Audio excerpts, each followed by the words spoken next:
Alright, I want to give all praises to Yahweh Ba'Shem Yahushua and double honors to apostles of GMS and the brothers out there laboring in truth and sincerity through long suffering and endurance to push this work for the Lord. Now, I want to do a quick subject about patience and time because, of course, with patience, we got to suffer. And brothers been had to go through a lot of years pushing this work for the Lord. And that's what matters because the Lord works with patience. If everything was so easy to push through, there would be no such thing as patience. Everybody would be running, be wanting this. Well, practically what people want now. Everyone wants to have everything their way right now, but it also requires time. Patience. That's what patience is. It's suffering, but that's like through time. You just don't wait. You don't suffer for 1 second and then think you're gonna get it. So I want to get this quick scripture right here, Matthew's 24 and 6. Give me a second.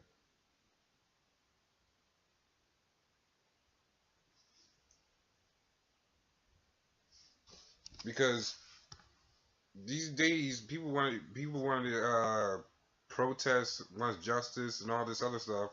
I heard that Donald Trump was throw out another nuke. You don't hear much. You probably do hear a lot of people complain about it, but we're in the time of war now. People want to complain about justice about what they want in that country, but America is hardly standing as it is.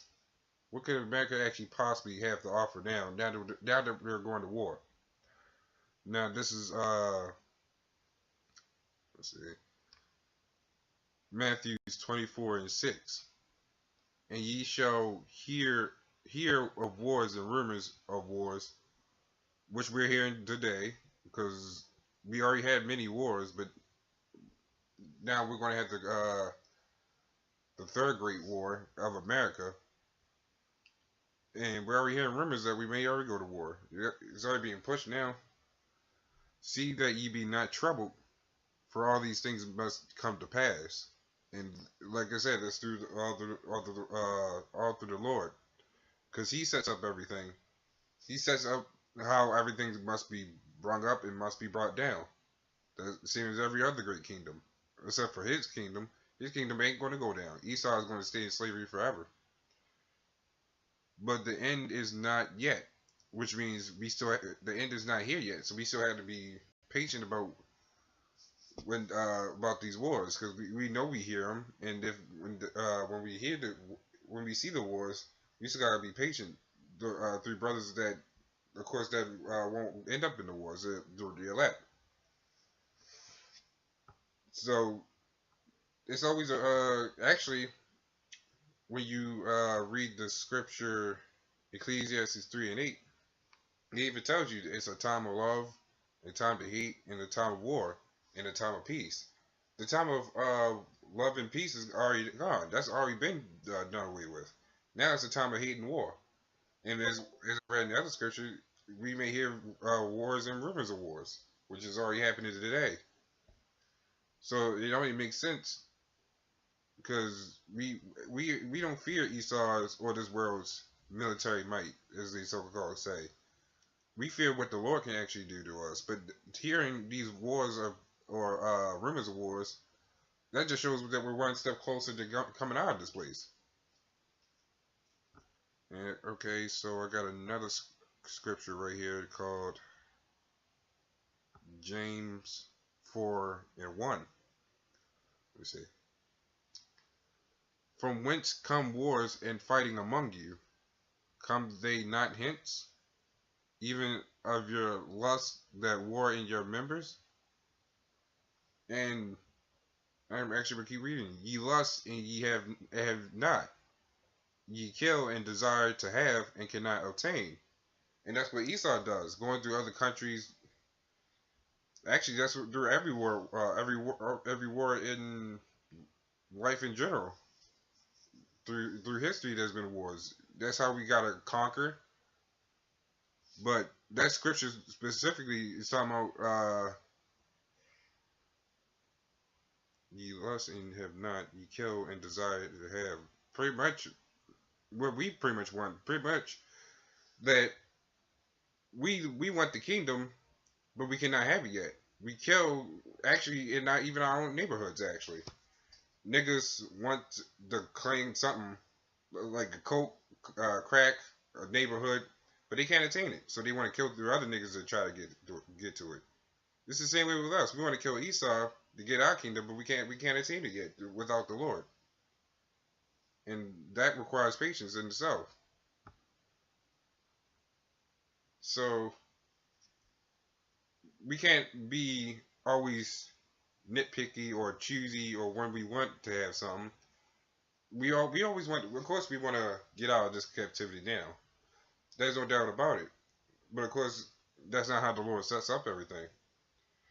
But through faith, we always pray that this society goes down the next day, without a doubt. Of course, of course, there's probably some people don't even consider that. They probably just going, oh well, the next day is just going to come. When the society collapses, it'll collapse. But of course, with us, we hope it collapses the next second. So I'm going to get this other scripture, Proverbs 13:4. Let's see. Here we go. The soul of the sluggard desireth and have nothing, and that's saying that these niggas that join these camps wants to have the kingdom, but they don't put in any work, and they desire the kingdom, but they can't. But the soul of the diligent shall be made fat, and that's not talking about eating food either.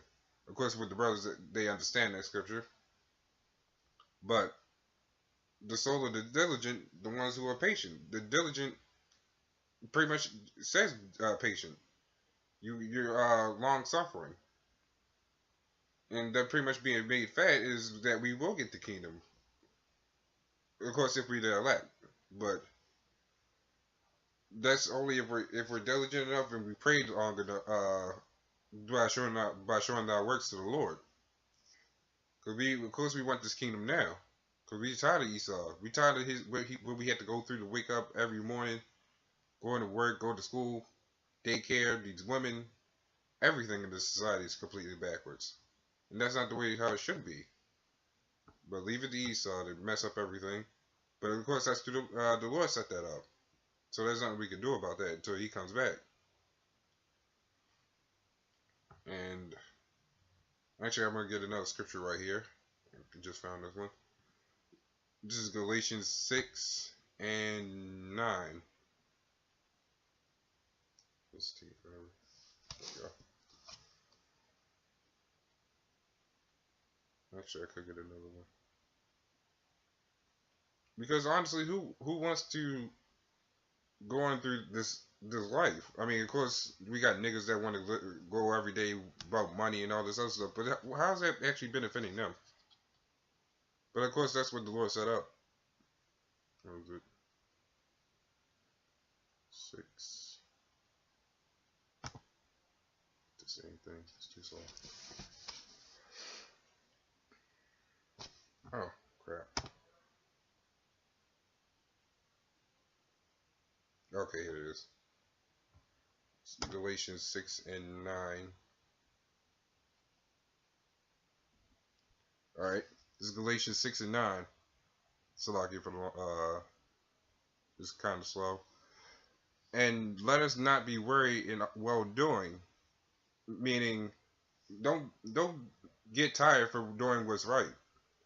You see these protesters, so-called protesting to have what's right, even though it's wicked. But they don't. Well, of course they get tired as well because they don't last long. But that's where we step in.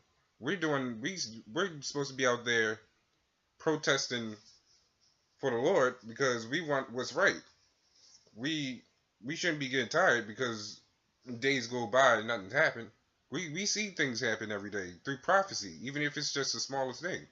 That's what uplifts the brother to actually do these videos, go out and do his work, anything to show his faith and approval to the Lord. For in due season we shall reap, if we faint not. and that's for the people, for the elect that's been strong during the Lord's work. Because in that season, when the Lord comes back, we'll be getting everything we want again. We'll be reaping what Esau sold to us, and that'll be our revenge to Esau. Because we complained about how much we want Esau's neck, but we gotta show that work for it. We don't show that work for it. What good are we? What good are you for if going out cussing out the so-called white man, but you don't show no works the through actual, how should I say, through actual evidence, like not evidence, by breaking down certain things in the scriptures. Not even that, doing videos to show that works. Edifying, that's the word. Edifying is another one. You gotta edify the correct way. Going in on Esau is not the only way. Going in on niggas ain't the only way. Edifying is a great way to reach the elect. It's the only way. How you think the apostles can go out there 30 plus years and wake up brothers from all over the globe? It's because they've been edifying. They don't go out there and just cuss out the Esau niggas all the time. I mean, of course he can, but that's when the Spirit leads to that. I got this one scripture. Oh yeah, okay, this is a good one. This is Proverbs 12:24.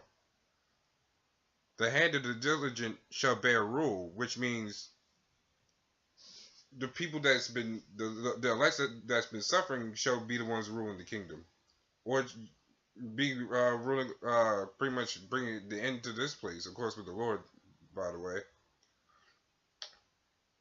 or not even that. Now, the hand of the diligent shall bear rule, which means we can suffer now, and we may our reward can come in the end. But the slothful shall be under tribute, meaning that these pretty much you're being too forward with what you want to do. You want to you're being too slothful doing under the work, but you're just making everything harder for yourself. You can pretty much claim you're with the Lord, but you're really not because you're not doing anything. But that's just gonna make you make life under you harder because you're pretty much faking everything from the Lord, and the Lord gets angry for that. Like the scripture say, he'd rather have you lukewarm. I mean, he'd rather have you cold or hot than lukewarm. And it's better that you was either hot or cold. I'd rather be hot for the Lord than to be lukewarm. But that's through faith. I keep praying, and the brothers keep praying. Hopefully we're the elect. But I wanted to end it on that, and I want to say shalom to all you brothers, and stay strong out there. Shalom.